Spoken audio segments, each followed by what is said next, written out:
Good morning, everybody. This is Nicholas Teo from CMC Markets here in Singapore once more. Taking a lead from overnight trade, Asian markets have actually opened quite a bit softer, although we are seeing pockets of recovery coming from actually the China front.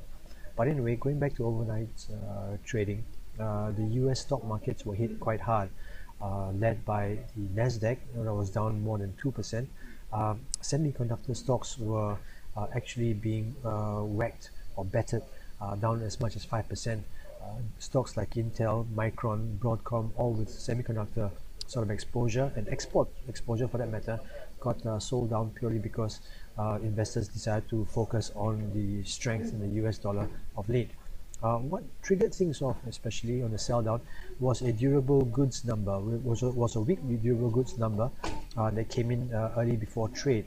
Durable goods total orders for the previous month came in at a very light minus 1.4%, where the market was actually expecting 0.4% uptick. Now, the spillover, like I mentioned earlier, had obviously started into Asia.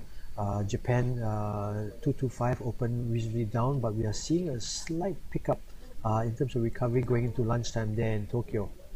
I'd like to actually draw everybody's attention to crude.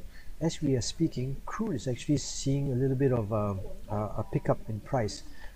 If we look at the charts here, we see that crude has actually settled into a very nice 7-day uptick. It's currently testing its 47.50 level, which we think is quite crucial. And just a few moments ago, it sort of broke that level. Now, whether this is going to continue or not remains to be seen. But certainly, these are data points, or rather, these are levels to trade off. Presumably, the big pickup had been a result of traders coming in as their stops basically or their stops on the short side got triggered. Let's have a look at the maybe 5-minute chart to get a better see. We see here also a very significant uptick late in the morning. It's something to watch closely because I think there will be data points for traders to trade off, especially tomorrow night when the US is expected to announce their fourth quarter GDP. Again, a key number that will be widely followed. Just drawing everybody's attention also to China A50s. We spoke about it a few times already, and it was purely because of this huge move that we have seen over the last 12 to 15 days. Incidentally, as I had mentioned before, this was actually the start of QE in the ECB. Now, this counter trend rebound, or rather pullback, is actually quite healthy.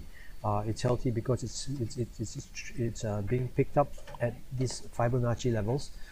And once again, this is something that I've put down just to indicate to everybody as potential levels that one can trade off. Finally, just a brief mention to a Singapore stock that we brought to everybody yesterday. It's NOL. It's continuing its upward track after recording as much as about 7% yesterday. It is also continuing to track higher, up another 2 cents this morning, or around roughly below 2%. And we are going to, it looks like it may just test this 105 first resistance level. What it does from there obviously would dictate whether it will push higher or perhaps bounce back here to maybe find support before consolidating for a bigger push up. Anyway, just a few stories we are following this morning. Thank you very much.